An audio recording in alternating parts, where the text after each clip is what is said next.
Now today we will be continuing with chapter 1 and the topic we will be discussing today is characteristics of particles of matter.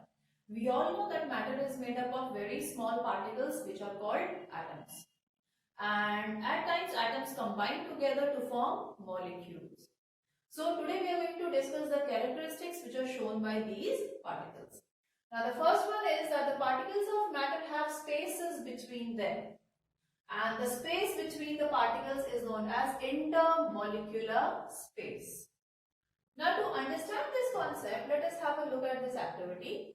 Now here you can see a glass is there which is half filled with water.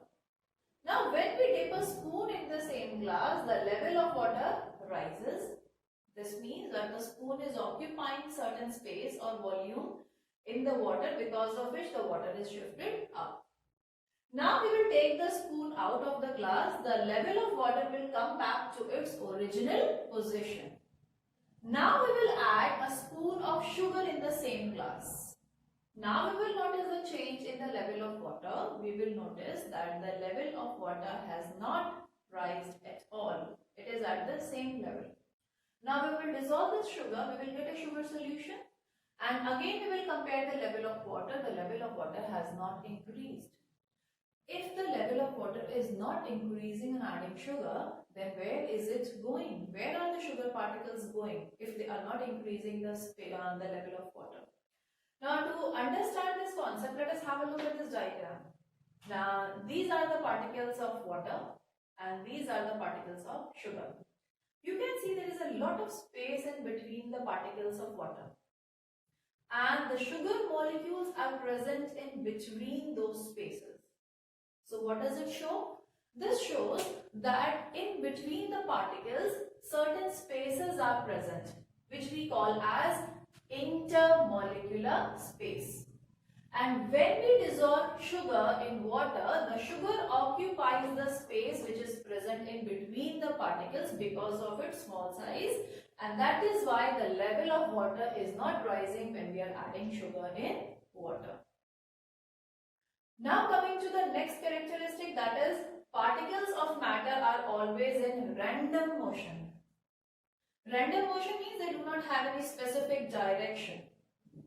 To understand this better, let us have a look at this activity. We will take a glass of water and then by a dropper we will add some blue ink in it. And then you will not stir the solution. You will leave it undisturbed. After some time, you will notice that the entire solution has turned blue in color. Now, since we haven't stirred the solution, then how did the blue ink spread in the entire solution? For that, we need to understand that the particles of matter are always in motion. And they show this motion because all the particles have a certain amount of kinetic energy. Because of this, they are in continuous motion, and so they move in one direction, they collide with one particle, they change their direction, again they collide with another particle, again they change their direction. This is how they keep on colliding and changing their direction. They are not moving in any specific direction, they are moving in random directions. So this is, we call that the particles of matter are always in random motion. They are always moving here and there, they are colliding with each other and they are changing their direction. And their movement is because of the kinetic energy which is present in each particle. So what happened here, when we dissolved ink in a glass of water, now certain molecules of water are there. When we are adding the molecules of ink, these molecules of ink are also in motion and water are also in motion. When they will move, they will collide with each other, and because of that, their direction will change, and slowly we can see that all the molecules of ink have spread in the entire solution. Now to observe it in your real life, you can perform an experiment at home also. If you have a magnifying glass, you can take some water and you can sprinkle some sawdust over it, few particles. And then you try to see it under a microscope. You will see that the particles will be moving in random direction here and there, and that you will be able to observe by your own eyes by using a magnifying glass. Now the third characteristic of particles of matter is the particles of matter attract each other. That means there is a certain force of attraction between the particles of matter, or we can say molecules of water. And this force of attraction is known as intermolecular force of attraction. To understand this better, let us have a look at this example. Suppose you take a log of wood and you apply certain pressure on it. Will it break easily? No. Why? Because the molecules or the particles of this wood are attracted to each other by very strong intermolecular force of attraction. That means the attraction between the particles of wood is very strong. That is why we cannot break it easily by applying force or pressure. Until and unless we apply a very huge amount of force, we will not be able to break it. So what does it show? That the intermolecular force of attraction between the particles of wood is very strong. Now let us come to another example, that is chalk. Now to break a chalk into pieces, you have to apply certain amount of force. Okay? It doesn't break up into single particles just by touching or just by looking at it. You have to apply certain amount of force and then you will be able to break it into pieces. Now because we have to apply certain pressure to break it into pieces, this shows that even in between the particles of chalk, certain amount of force of attraction is present. But because we have to apply less pressure as compared to wood to break the chalk, this means that the force of attraction between the particles of chalk is less than the force of attraction between the particles of wood. But still it is there.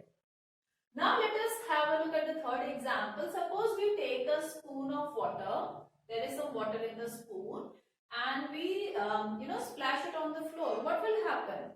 The water will form small droplets, and you will see the shape of droplets are spherical. All the droplets will be spherical in shape.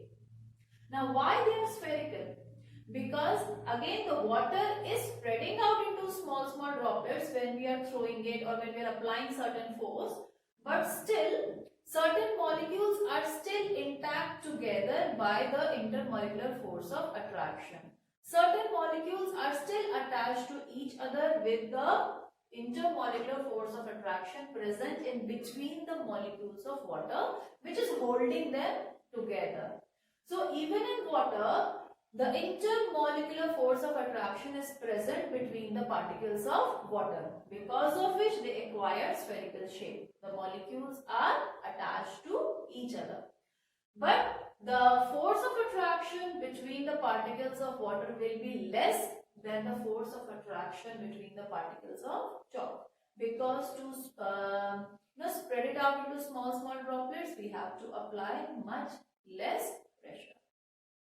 So this shows that intermolecular force of attraction is present there in all the particles of matter.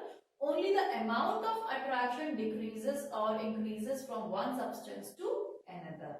Like in wood, the interparticle force of attraction is very high. In chalk, it is less than wood, and in water, it is less than chalk. But it is present in all three types of matter.